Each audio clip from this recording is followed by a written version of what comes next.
오늘 이 밤에는 바울이 전한 복음 두 번째 편을 말씀 증거하겠습니다.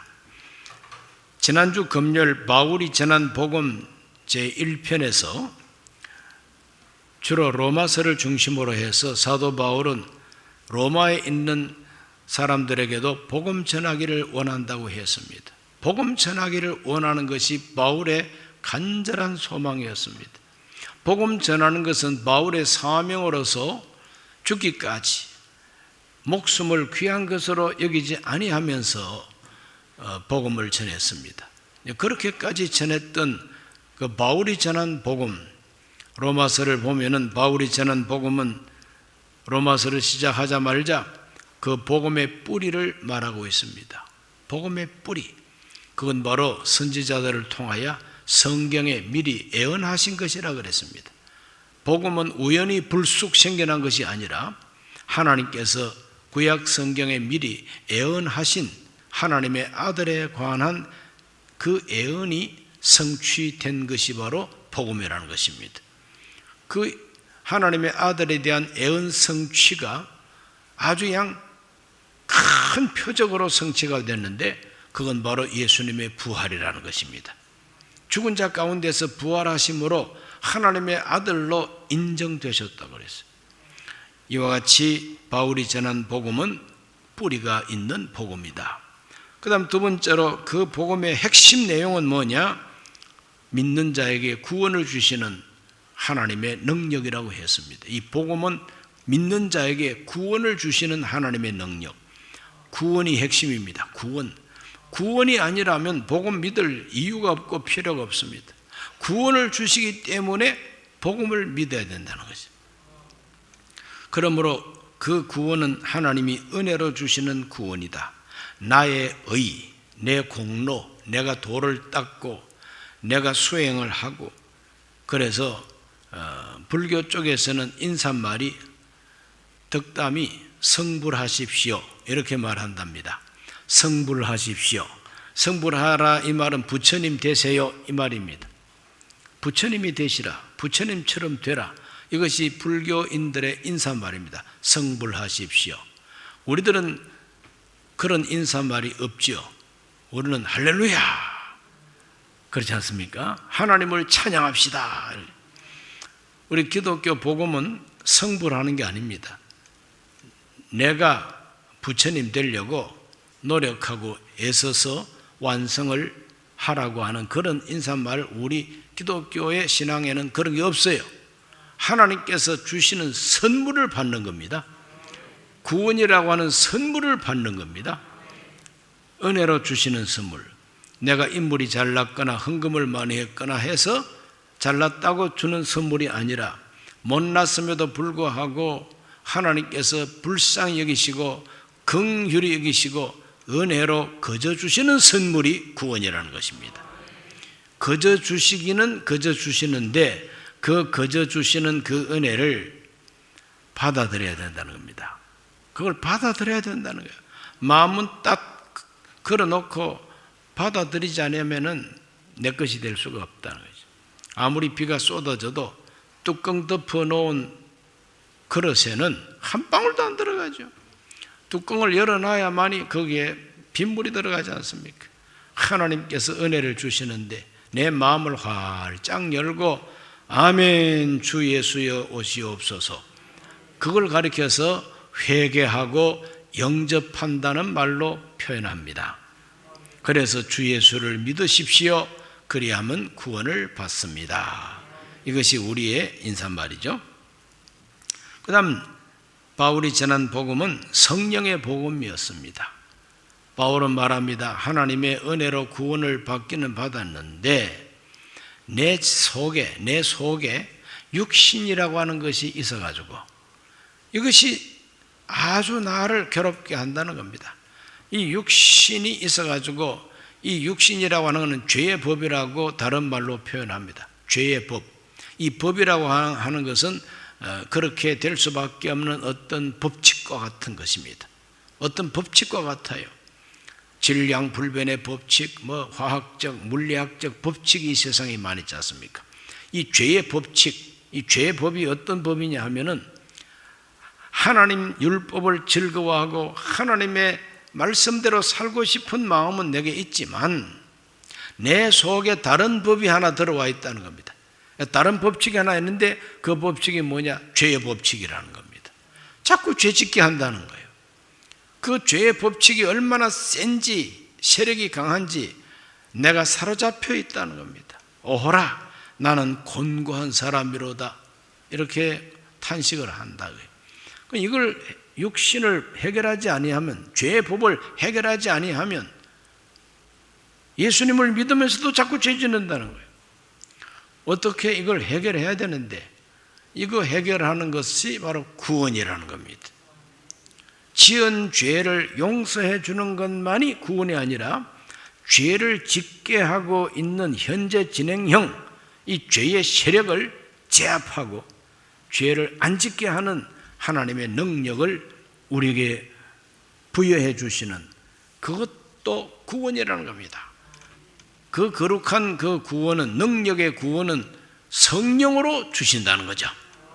그래서 율법으로는 할 수가 없지만은 하나님은 하시나니 그 영을 따라 행하는 우리에게 율법의 요구가 이루어지게 하려 함이라.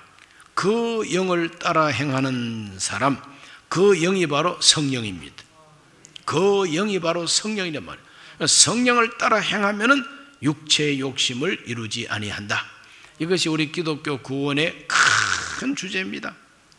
육신을 따라 살지 말고 영을 따라 살아야 하나님께서 성령의 열매를 맺게 하여 주신다.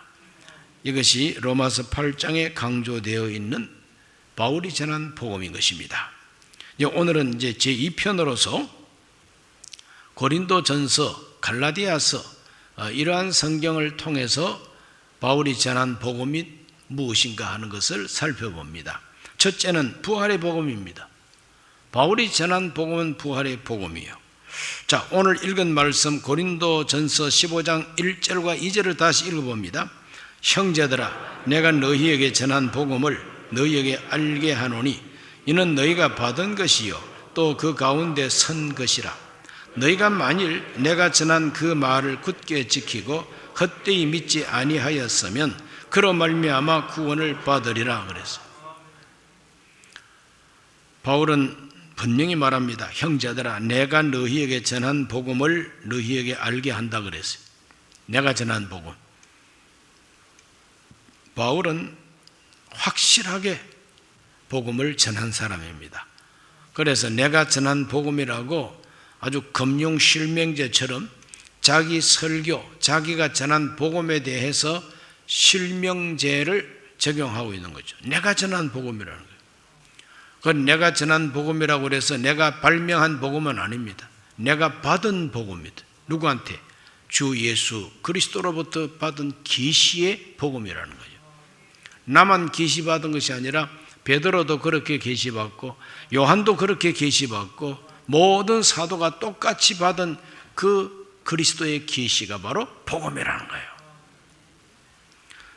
그래서 부활의 복음 15장 12절을 읽어보겠습니다. 그리스도께서 죽은 자 가운데서 다시 살아나셨다 전파되었거늘 너희 중에서 어떤 사람들은 어찌하여 죽은 자 가운데서 부활이 없다 하느냐.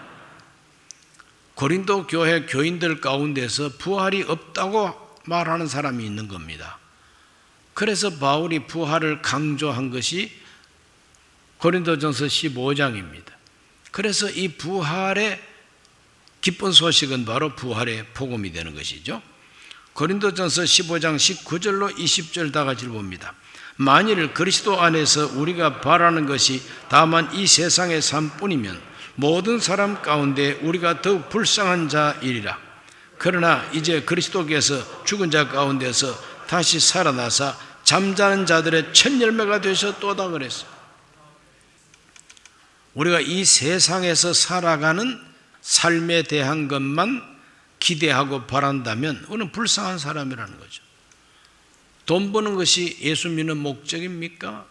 육체가 건강해지는 것이 예수 믿는 목적이냐 이거죠. 세상에서 권세를 얻고 명예를 얻고 출세하는 것, 그것이 예수 믿는 목적이냐? 그것을 바라는 것뿐이라면 우리가 불쌍한 사람이라. 이 세상에 살아가는 삶은 물론이고 초월적으로 그걸 넘쳐서 그걸 뛰어넘어서 장차 나도 예수님처럼 부활한다. 그 부활의 소망까지 가지는 것이 바로 기독교 신앙의 특권이라는 것입니다. 예수님이 죽은 자 가운데서 부활하셔서 첫 열매가 되셨다. 첫 열매가 부활이니까 둘째, 셋째 열매도 부활이라는 겁니다. 예수님이 첫 열매로 부활하셨으니 예수 믿는 우리도 예수님처럼 똑같이 부활한다는 겁니다. 이것이 바로 복음이라는 것이죠. 복음, 부활의 복음입니다. 장차 어떻게 부활을 하게 되느냐? 15장 50절에서 52절을 다 같이 읽습니다. 형제들아, 내가 이것을 말하노니 혈과 육은 하나님 나라를 이어받을 수 없고 또한 썩는 것은 썩지 아니하는 것을 유업으로 받지 못하느니라. 보라, 내가 너희에게 비밀을 말하노니 우리가 다 잠잘 것이 아니요 마지막 나팔의 순식간에 홀연히 다 변화되리니 나팔 소리가 나매 죽은 자들이 썩지 아니할 것으로 다시 살아나고 우리도 변화되리라. 죽은 자들이 썩지 아니할 몸으로 다시 살아나고 우리도 죽음을 보지 않고 살아있는 우리도 변화되리라.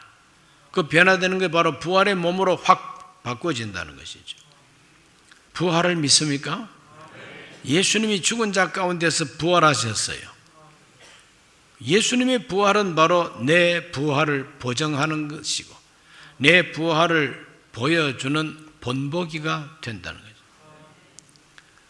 예수님은 부활을 강조하셨습니다. 그래서 요한복음 5장 28절과 29절에 보면은 이를 놀랍게 여기지 말라. 무덤 속에 있는 자가 다 그의 음성을 들을 때가 오나니 선한 일을 행한 자는 생명의 부활로 악한 일을 행한 자는 심판의 부활로 나오리라 그랬어요.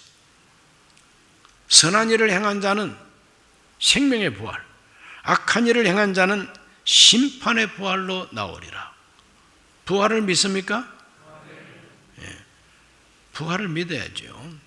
오늘 이 자리에 계신 분들은 다 생명의 부활에 참여하고 생명의 부활을 하실 분들인 줄로 저는 믿습니다. 목사는 믿는데 나는 안 믿는데요 이라고 앉아 있으면은 참 곤란하죠. 생명의 부활에 다 참여하시기를 바랍니다. 내가 생명의 부활에 참여하고 싶다고 내가 부활합니까? 부활시키는 분이 살려줘야 부활하지. 누가 우리를 살려냅니까? 예수님이 살려냅니다.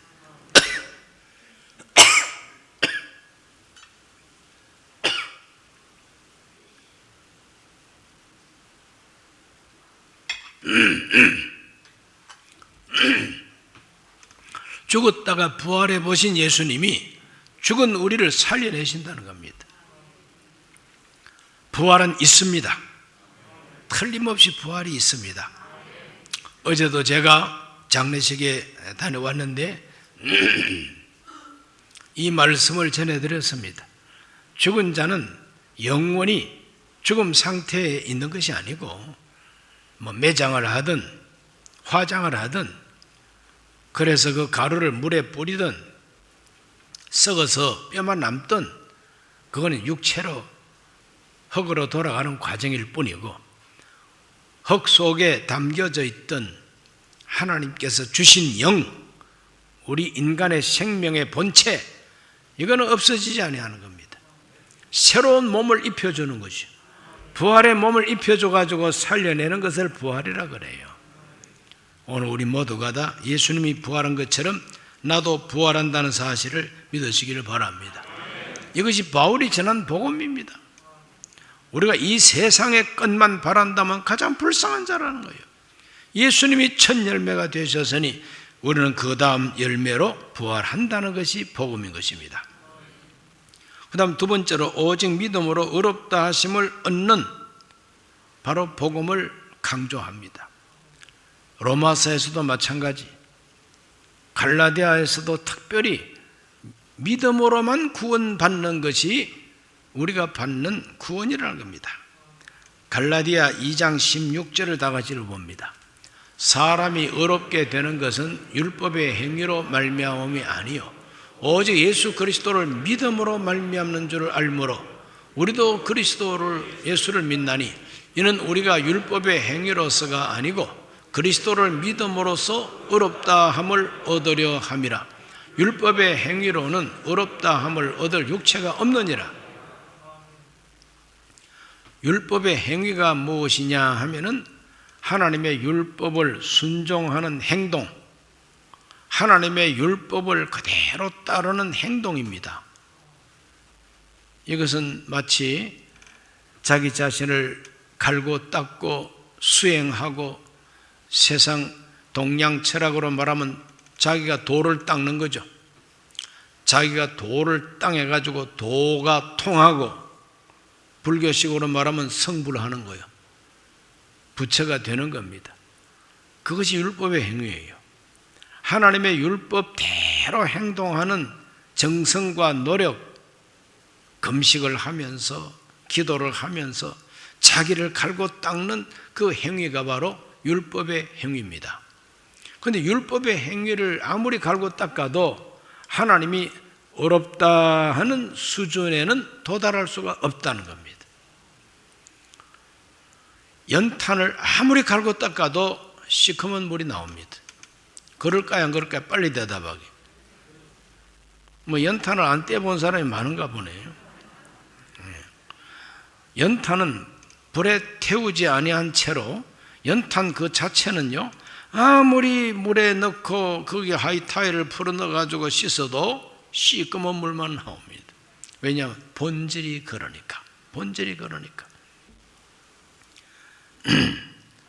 구스인의 피부를 희게 할 수 없다고 성경이 말하고 있어요. 이 구스인은 흑인입니다. 흑인을 아무리 좋은 벌꿀 비누를 가지고 세수를 하게 하고 아무리 좋은 비누를 가지고 세수를 시켜도 그 검은 피부가 희게 되지는 않습니다. 본질이 그러니까. 바로 율법의 행위라는 것은 아무리 우리가 선하게 살려고 애를 쓰고 노력하고 도를 닦는다 할지라도 우리 인간은 본질적으로 원죄인이다 이 말이에요. 본질적으로 죄인이다 이 말이에요. 그렇기 때문에 이 죄인은 하나님의 율법을 100% 완성할 수는 없는 것입니다. 하나님이 어렵다고 인정할 수가 없는 것입니다. 그러나 오직 예수 그리스도를 믿는 믿음으로만 어렵다고 인정을 받게 된다는 것이 복음인 것입니다. 갈라디아 2장 21절을 보면 내가 하나님의 은혜를 패하지 아니하노니 만일 어렵게 되는 것이 율법으로 말미암으면 그리스도께서 헛되이 죽으셨느니라. 예수님께서 십자가에 못 박혀 죽으신 목적과 이유는 우리를 어렵다 하기 위해서 우리가 지은 죄를 예수님이 100% 책임을 지고 하나님 앞에 십자가에 못 박혀 사형을 받았다는 겁니다. 이것이 복음인 것입니다. 예수 그리스도가 피를 흘려 죽으신 것이 바로 우리를 위해서 대신 죽으신 것이 은혜라는 것입니다. 하나님께서 우리를 은혜로 구원하셨다. 이 말은 헐값으로 살 수 있는 공짜를 막 나눠줬다. 그 말이 아닙니다. 오늘 우리의 죄를 씻기 위해서, 우리 죄를 대속하기 위해서 하나님은 자기의 독생자를 십자가에서 희생양처럼, 속죄양처럼 죽임을 당하게 하시고 그 피값으로 우리를 샀다는 겁니다. 그래서 그 공로를 우리에게 거저 주신다는 거죠. 그 은혜를 믿음으로 구원받는 것이 복음이라는 것입니다. 에베소서 2장 8절에서 9절 읽어봅니다. 너희는 그 은혜에 의하여 믿음으로 말미암아 구원을 받았으니 이것은 너희에게서 난 것이 아니요 하나님의 선물이라. 행위에서 난 것이 아니니 이는 누구든지 자랑하지 못하게 함이라 그랬어요. 행위에서 난 것이 아니라 하나님의 은혜에 의하여, 그 은혜에 의하여 믿음으로 구원을 받았다. 그러므로 오직 믿음으로 의롭다 하심을 얻는 것이 구원이고 그 소식이 복음이라는 것입니다. 오직 예수 그리스도를 믿는 믿음, 나 같은 죄인 살리기 위하여, 나 같은 죄인의 죄를 지우개를 가지고 지우듯이 싹 없애기 위해서 예수님이 십자가에서 희생하셨다. 피를 흘리고 죽으셨다는 겁니다. 만약에 사람이 자기 행위로 율법을 잘 지켜서 구원받을 수 있다면 예수님이 십자가에서 못 박혀 죽은 것은 헛된 죽음이라는 거죠. 괜히 안 죽어도 되는데 왜 죽어? 내가 잘하는데, 내가 내 행위로서 구원받을 수 있는데 하나님의 아들이 괜히 세상 와가지고 십자가에 못 박혀 죽으셨어요? 그 왜 죽어요? 나 잘하고 있는데. 바로 그 의미가 되는 겁니다. 만일 우리가 하나님 앞에서 스스로의 힘으로 구원을 받고 어렵다고 된다면 예수님이 헛되이 죽으셨다는 거죠. 하나님의 은혜는 헛되지 아니하고 결코 스스로의 노력으로 구원받을 수 없기 때문에 하나님이 독생자를 보내가지고 우리를 어렵다 하기 위해서 죄를 다 속죄하셨다, 속량하셨다는 겁니다. 그것이 믿어지고 그것이 깨달아지고 그것이 고맙게 느껴지고, 그렇게 해서 내가 하나님의 은혜를 받아서 어렵다고 인정해 주시는구나, 죄 없다고 해 주시는구나, 이것을 깨닫고 정말 그렇다고 하는 걸 아는 것을 은혜라 그럽니다. 여러분 은혜 받으시길 바랍니다. 이러한 은혜의 단계 속에 들어가지 못하면은 기독교 신앙을 갖고 있으면서도 자기를 갈고 닦으려고 애쓰는 신앙생활을 하게 되는 겁니다. 하나님의 은혜는 모르기 때문에, 설마 그러려고, 하나님의 은혜가 모르기 때문에 자기가 스스로 어렵게 되려고 애쓰고 힘쓰는 일반 종교 수행을 하게 된다는 겁니다. 성불하세요 하는 말과 똑같은 겁니다. 구원받으세요, 구원받기 위해서 스스로가 뭘 이루어 보세요, 이 말인 것입니다. 그러므로 오늘 우리들은 스스로 탑을 쌓는 공로를 세워서 어렵다고 인정받는 것이 아니라 오직 은혜로, 그 은혜 속에 뭐가 있느냐? 하나님의 희생이 있다는 거죠. 하나님의 아들 독생자의 죽음이 있다는 겁니다. 그러므로 나한테 주신 은혜는 거저 주신 은혜지만, 나한테는 거저 주셨지만 그것을 준비하신 하나님의 그 희생은 엄청나다는 겁니다. 그러므로 나 같은 죄인을 위해서 희생해 주신 하나님의 은혜는 이 값으로 계산할 수가 없는 거죠. 무한한 값으로 우리를 구원해 주셨다.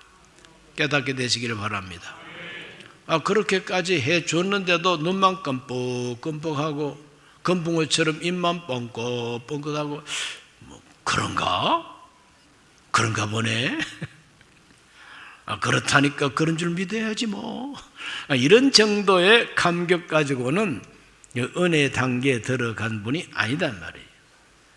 그리고 하나님의 은혜가 얼마나 큰가를 깨닫고, 다른 사람들은 금붕어처럼 눈만 크게 뜨고 입만 뻥긋해도 은혜 단계에 들어간 사람은 십자가를 바라보기만 하더라도 감격이 되고, 예수님의 이름만 불러도 눈물이 나오고, 그래서 찬송이 나오고 감격스러운 예배를 드리게 되는 것입니다. 그런 단계에 다 도달하게 되시기를 축원합니다. 바울이 전한 복음 세 번째는 율법의 저주에서 속량되는 복음을 증거했습니다. 갈라디아 3장 13절과 14절을 읽어봅니다.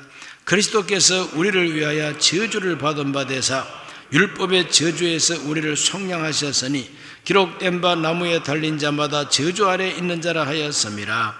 이는 그리스도 예수 안에서 아브라함의 복이 이방인에게 미치게 하고 또 우리로 하여금 믿음으로 말미암아 성령의 약속을 받게 하려 함이라. 그리스도께서 우리를 위하여 저주를 받으셨다고 말합니다. 기록된 바, 이 기록됐다는 것은 신명기에 하나님께서 말씀하셨습니다. 신명기에서 하신 말씀은 뭐냐? 나무에 매달린 자는 저주를 받은 자라 그랬습니다. 그래서 예수님이 십자가 나무에 달린 것은 저주를 받은 거라, 율법의 저주를 받은 거라. 그 예수님이 뭐 때문에 저주의 나무에 달려가지고 저주받고 죽으셨느냐? 그건 바로 우리가 받아야 할 저주를 속량하신 거라 그랬어요. 율법의 저주에서 우리를 속량하셨으니 그랬어요. 그 예수 그리스도의 십자가는 어떤 의미가 있느냐? 율법의 저주에서 우리를 속량하셨다. 죄에서 우리를 속죄하셨다. 그러므로 우리의 죄의 결과가 저주 아닙니까? 그렇죠? 우리의 죄의 결과가 저주입니다. 죄 안 지었으면 저주받을 이유가 없잖아요. 죄를 지었으니까 저주가 우리에게 온 거죠. 그러므로 죄를 위해서도 십자가에 못 박히고 죄의 결과를 위해서도 십자가에 못 박히셨다 이 말입니다. 한 번 십자가에 못 박혀 죽으심으로 많은 것을 구원해 주셨습니다. 할렐루야. 한 번 십자가에 못 박혀 죽음으로 많은 혜택을 우리에게 주셨는데 그 중에 아주 귀한 혜택이 뭐냐 하면은 저주에서 해방을 받는 거예요. 속량을 받는 겁니다. 속량은 내 책임을 대신 다 짊어져주고 나를 자유케 하는 게 속량입니다. 율법의 저주, 율법의 저주는 신명기 28장에 다 모아놨어요. 그 율법의 저주가 어떤 종류가 있는가를 알려면은 신명기 28장 15절부터 읽어보면은 가지가지 저주가 거기 다 나옵니다. 온갖 저주가 거기 다 나옵니다. 그러한 저주가 율법의 저주입니다. 죄를 지었으니까 그 죄 때문에 내 인생에 다가온 이 저주를 십자가에서 속량하셨다는 겁니다. 그 저주가 물러갔다는 게 복음이요. 예수 그리스도 안에서 저주가 물러갔다는 걸 믿으시기를 바랍니다. 그 저주 속에 질병도 포함됩니다. 그 저주 속에 가난도 들어가 있습니다. 그 저주 속에 전쟁 피해도 거기 들어가 있어요. 온갖 저주가 그 율법의 저주 속에 다 들어가 있어요. 그걸 속량하신 겁니다. 그래서 나중에 공부하겠지만 베드로는 그가 나무에 달리심으로 우리는 나음을 입었다고 그랬어요. 나음을 입었다 이 말은 치료받았다 이 말은 건강해졌다는 거예요. 그가 나무에 달림으로 우리는 치료를 받았다. 이건 치유의 복음이죠. 갈라디아 3장에 율법의 저주에서 속량한 이 복음 속에 치유도 포함이 되는 것입니다. 그러므로 사도 바울은 로마서에서도 복음을 강조하고 고린도 전후서 그리고 갈라디아서의 에베소서에서도 복음을 강조하는데 그 복음의 내용을 간추려서 세 가지로 말씀을 드렸습니다. 기도하겠습니다. 하나님 아버지, 바울이 전한 복음이 순복음입니다. 오늘 우리들은 바울이 전한 복음, 부활의 복음을 믿고 장차 우리도 부활할 것을 소망하고 기대하게 하여 주옵시며 오직 믿음으로 의롭다함을 받는 복음을 전해 주었습니다. 내 공로, 내 수행, 내가 돌을 닦아서가 아니라 하나님이 은혜로 부어주시는 은혜를 믿음으로 구원받는다는 이 진리를 주셨습니다. 율법의 저주에서 우리를 속량하기 위해서 저주의 나무에 달리신 예수님, 그러므로 주께서 속량하신 저주가 우리에게서 떠나야 마땅한 줄로 믿습니다. 그러므로 우리 성도들의 생활 속에 다가오는 저주들을 물리쳐 주시옵소서. 귀신을 내쫓아 주옵시고 병은 고쳐 주옵시고 온갖 저주가 떠나가게 하여 주옵소서. 복음을 믿게 하여 주옵소서. 이 복음은 모든 믿는 자에게 구원을 주신다 했습니다. 오늘 우리가 복음을 믿고 구원받고 복음을 믿고 하나님의 능력을 받게 해 주옵소서. 예수님 이름으로 기도하옵나이다. 아멘.